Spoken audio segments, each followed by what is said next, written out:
Hello দর্শক, আসসালামু আলাইকুম। আমি আপনাদের আবার একটা কমেন্ট বক্সের ভিডিও দেওয়ার জন্য আসলাম। তো হয়তো আস্তে আস্তে এই গাছটার কাছে আমি আসতেছি। তো দেখেন, এই যে গাছটা দেখলে সবাই চিনবেন, সবারই পরিচিত গাছ। তো একজন আমাকে কমেন্ট বক্সে লিখে জানাইছেন যে আমার গোল ব্লাডারে পাথর হয়েছে। তো এই পাথর অপারেশন করা ছাড়া কীভাবে পাথরটা ক্ষয় করা যাবে, এই কথাটা আমার কাছে জানতে চাইছেন। তো আজকে আমি ওই জন্য আসলাম। গাছটা সবাই পরিচিত। দেখেন গাছ, কিন্তু এটা নারিকেল গাছ। গাছটা নারিকেল গাছ। এই যে দেখেন নারিকেল ধরছে, এই যে কচি কচি নারিকেল, যেটা ডাব নারিকেল হয়েছে, ডাব কচি নারিকেল।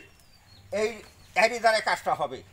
কীভাবে কাজটা করবেন এই কথাটা শোনার আগে, জানার আগে, যে আমার ভিডিওর মাঝে সাবস্ক্রাইব করছেন তার জন্য অনেক অনেক ধন্যবাদ।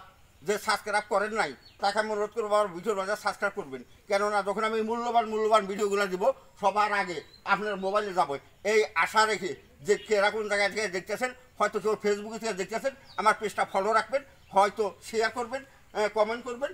এই আশা রেখে আমি কিন্তু এই ভিডিওগুলো দিচ্ছি। এই তো যে নারকেল, এই ডাব নারিকেল লাগবো, ডাব নারিকেল লাগবো।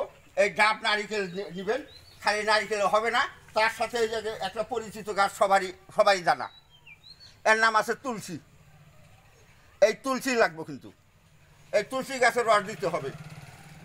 ডাবের পানির মাঝে তুলসীর রস দিবেন। তুলসীর রস দিয়ে কী করবেন, এই চিপড়াইয়া ওই পানিটা প্রত্যেক সকাল সকাল কিছু কিছু কিছু কিছু কইরা মোটামুটি একটা কইরা ডাবের পানি মানে খাইয়া থাকবেন। এরকম করে কয়েকটা দিন খান। খাওয়ার পরে যে পাথর হয়েছে, এই পাথর কী করবো, আপনার মূত্রথলিতে বাহির হয়ে যাব।